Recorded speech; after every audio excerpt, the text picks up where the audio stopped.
What's up everybody, Dante here. This video I want to kind of talk about some of the desktop microphones I have in my house and some of the things that I use to do my audio recording, my voiceover work, or even when I'm kind of talking into my camera right here. I kind of use these desktop microphones just to try to get the best audio quality that I can when I'm doing some recording.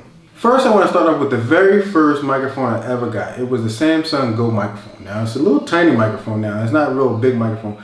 It was about 40 bucks when I got it. So I used this to kind of get some good audio quality at the time instead of using built-in speakers and built-in microphones from laptops and desktops that I was using at the time. So I kind of decided to get this, and it kind of gives you good audio quality. Now, you can take this microphone with you when you're traveling or on the go, when you're going to like a vacation, or even like if you're going on a resort or anything like that. When it comes to just using the best audio quality you can get for like a pocket-sized microphone, can't go wrong with this for 40 bucks. Now, next up is my microphone that actually was my first desktop microphone, true desktop microphone.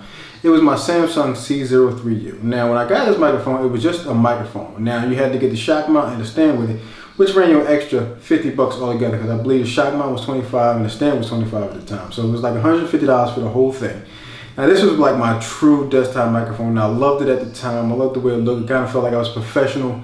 And right now, it's kind of outdated, but it still works if you need a USB type microphone for any type of desktop setup that you have. You can use this just to get you started. Anything that can just get you started. And before you start to learn the ins and outs, the little quirks and everything that you do when it comes to recording audio, this is like the best step you can get to when you're just getting started, when you're just setting up a little podcast or a desktop that you're going to have a little audio where you do some voiceover work, anything like that. This is like a good start for anyone who's just trying to just get started doing a YouTube channel or just setting up a podcast or anything of that nature.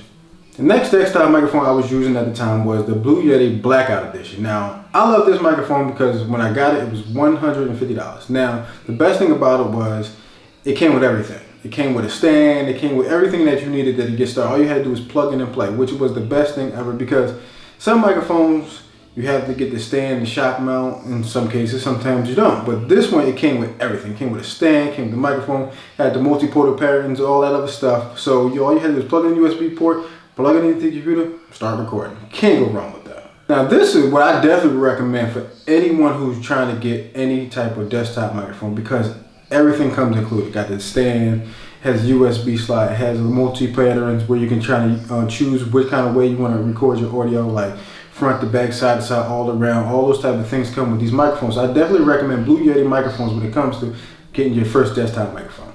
Now, the next microphone I have is not really a desktop microphone. It's pretty much a microphone I use for just recording audio. It is my Sennheiser shotgun microphone. Now, this is an XLR microphone. Now, when it comes to XLR and USB is good, but when I did some research, they say XLR give you the best audio quality when it comes to vocals. So like if you're using your voice a lot and doing voiceovers a lot, they say XLR is the best way to go when it's come to recording your own voice. So I took that into consideration, got the shotgun microphone, and I use this a lot when I'm doing voiceovers because I can place this microphone exactly where I want it to be, or if I'm using my camera at the time and I kind of want that shotgun microphone, I can use it, put it over top over here and kind of use that audio here. Or if I'm using my desktop at the time, I can use it right there next to me and have it right under my chin and kind of just speak through it, and it'll still pick up everything I can say clear with no problems at all. This also would have something you would need in the process as far as an interface, kind of like the Scarlett 2i2 I use. So you have the inputs and outputs that allows you to use this microphone for XLR outputs. There's different type of audio interfaces out there that you can use, but I use the Scarlett 2i2 for this, so it works fine. I never had no problems with it. Some people have, some people haven't. So me, I haven't had any problems with it, so I definitely use this all the time.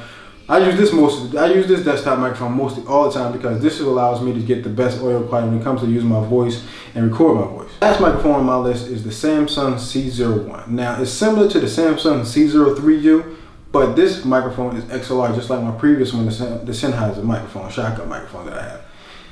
From what like I said, I did research on both of these, and they say XLR is the best way to get the best vocals when it comes to recording your voice. So they say that's the best thing to use when you're recording your voice. So a lot of studios and stuff use this type of interface and XLR cables and stuff like that. So I went with that.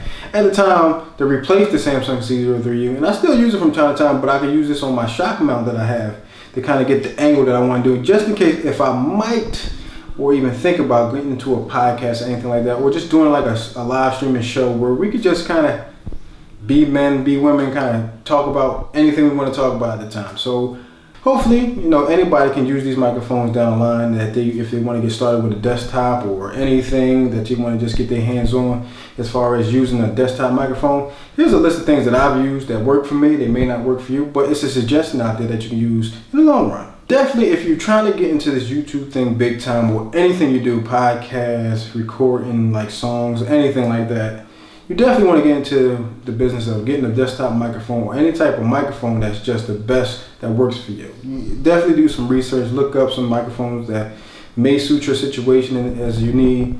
Sometimes you have to really do some research because sometimes you got to look at a video and see what's best out there. Sometimes that's what I would do. From time to time, I'll look at a YouTube video and look at some of the microphones that people have and see what works and see what doesn't work. Now, you don't have to buy them all. Just try to compare which one works better for you in the price range too. So you don't want to be spending $300 for a microphone you might not even like. But this is the end of this video. I want to thank you guys for watching this video. Hope you enjoyed it. Hope this was informative to help you come to any type of conclusion when it comes to buying a desktop microphone. And once again, thank you guys for watching, and I will see you guys in the next video.